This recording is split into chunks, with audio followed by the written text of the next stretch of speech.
Matthieu chapitre 8. Yeshua purifie un lépreux.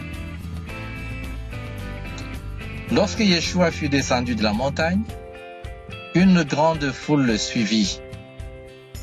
Et voici un lépreux s'étant approché se prosterna devant lui et dit : « Seigneur, si tu le veux, tu peux me rendre pur. » Yeshua étendit la main, le toucha et dit : « Je le veux, sois pur. » Aussitôt il fut purifié de sa lèpre. Puis Yeshua lui dit : « Garde-toi d'en parler à personne, mais va te montrer au sacrificateur et présente l'offrande que Moshe a prescrite, afin que cela leur serve de témoignage. »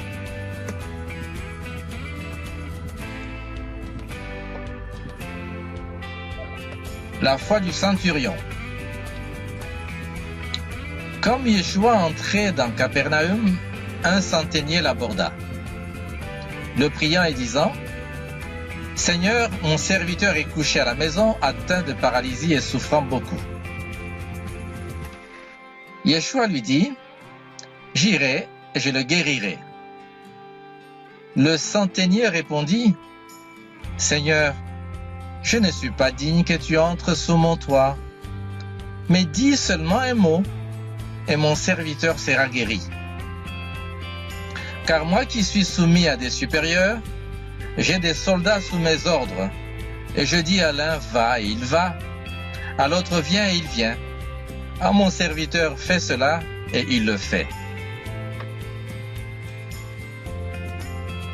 Après l'avoir entendu, Yeshua fut dans l'étonnement, et il dit à ceux qui le suivaient : « Je vous le dis en vérité, même en Israël, je n'ai pas trouvé une aussi grande foi. Or, je vous déclare que plusieurs viendront de l'Orient et de l'Occident et seront à table avec Abraham, Isaac et Jacob dans le royaume des cieux. Mais les fils du royaume seront jetés dans les ténèbres du dehors, où il y aura des pleurs et des grincements de dents. » Puis Yeshua dit au centenier : « Va, qu'il te soit fait selon ta foi. » Et à l'heure même, le serviteur fut guéri.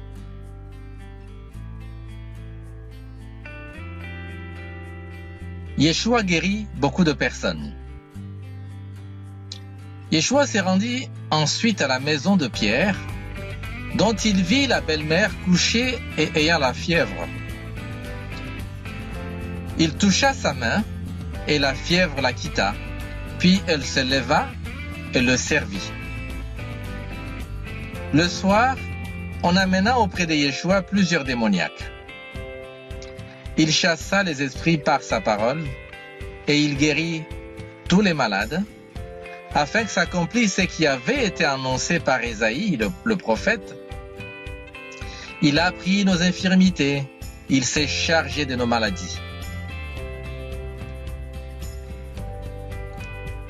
Le prit pour suivre Yeshua. Yeshua, voyant une grande foule autour de lui, donna l'ordre de passer à l'autre bord. Un scribe s'approcha et lui dit : « Maître, je te suivrai partout où tu iras. » Yeshua lui répondit : « Les renards ont des tanières, les oiseaux du ciel ont des nids, mais le Fils de l'homme n'a pas où reposer sa tête. » Un autre d'entre les disciples lui dit : « Seigneur, permets-moi d'aller d'abord ensevelir mon père. » Mais Yeshua lui répondit : « Suis-moi et laisse les morts ensevelir leurs morts. »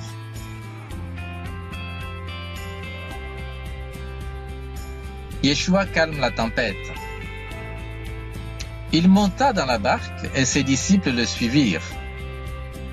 Et voici, il s'éleva sur la mer une si grande tempête que la barque était couverte par les flots.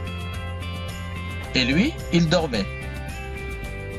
Les disciples s'étant approchés le réveillèrent et dirent : « Seigneur, sauve-nous car nous périssons. » Il leur dit : « pourquoi avez-vous peur, gens de peu de foi?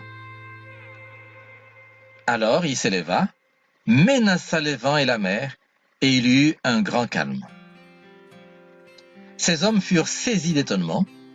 Quel est celui-ci, disaient-ils, à qui obéissent même les vents et la mer?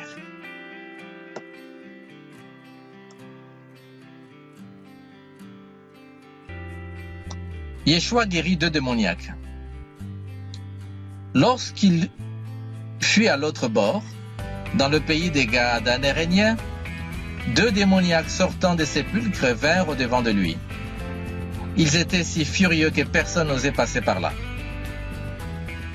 Et voici, ils s'écrièrent, « Qu'y a-t-il entre nous et toi, fils d'Élohim? Es-tu venu ici pour nous tourmenter avant le temps? » Il y avait loin d'eux un grand troupeau de pourceaux qui paissaient. Les démons priaient Yeshua, disant, « Si tu nous chasses, envoie-nous dans ce troupeau de pourceaux. » Il leur dit, « Allez. » Ils sortirent et entrèrent dans les pourceaux. Et voici, tout le troupeau se précipita des pentes escarpées dans la mer, et ils périrent dans les eaux. Ceux qui les faisaient paître s'enfuirent, et allèrent dans la ville raconter tout ce qui s'était passé et ce qui était arrivé aux démoniaques. Alors toute la ville sortit à la rencontre de Yeshua, et dès qu'ils le virent, ils les supplièrent de quitter leur territoire.